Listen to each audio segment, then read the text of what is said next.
interesting statistic there. 1 in 5 get to see 3 years. Why the high death rate of the businesses? Because entrepreneurship is a challenging journey, and starting and growing a company is not very easy.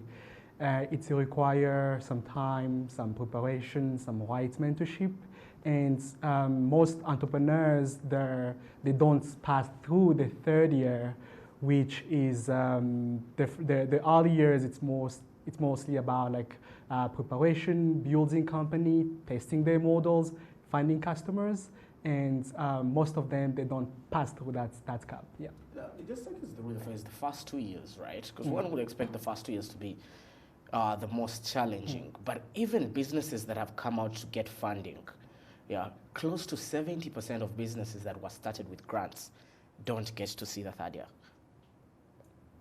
That is an interesting fact. My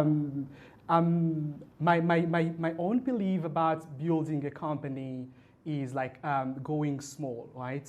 And a company, to be more sustainable, you need to identify what is your product or service offering you're doing, refine it, and sell to someone, find customers.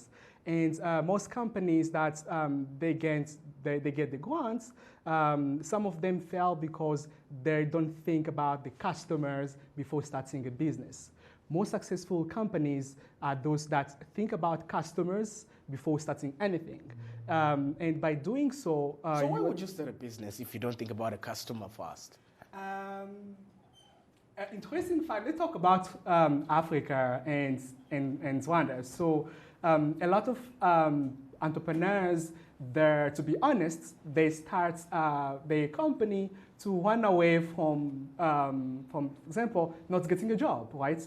I can finish my university, I don't have a job, and unemployment rate is very high. So I just want to start a company.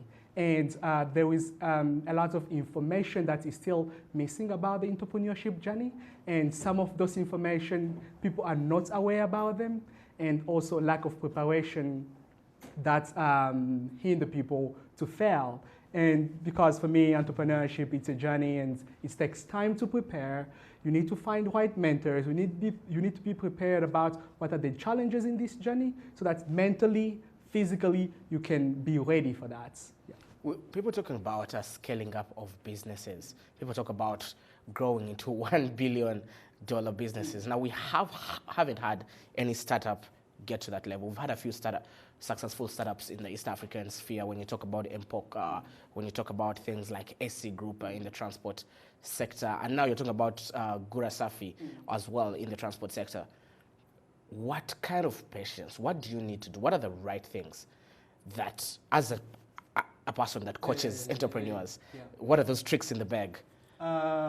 The tricks are basically simple, but they're not easy to implement. When you're trying to build a company as an entrepreneur, you start small, right? And by starting small, the chance for you to be successful is to focus on what you are good at. So if you start doing a lot of things at the same time, there is a lot of things that you will miss out, right? Let's be more pragmatic. If, for example, we're selling tickets, okay? We have a platform that sells tickets. We need to be good at that, and so that our customer may get enough experience. But if we, on top of tickets, we still sell, for example, some other things around ticket, like organizing events, going into public transportation, sell even some sugar to leverage from some of our expenses, then you're doing a lot of things that don't capture value, and you don't focus on one specific customer.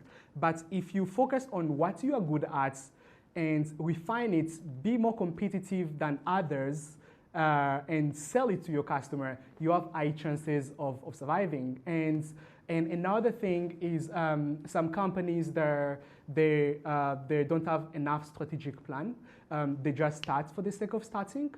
But a strategic plan enables you to project yourself in the future and enable you also to start with the basic that you have.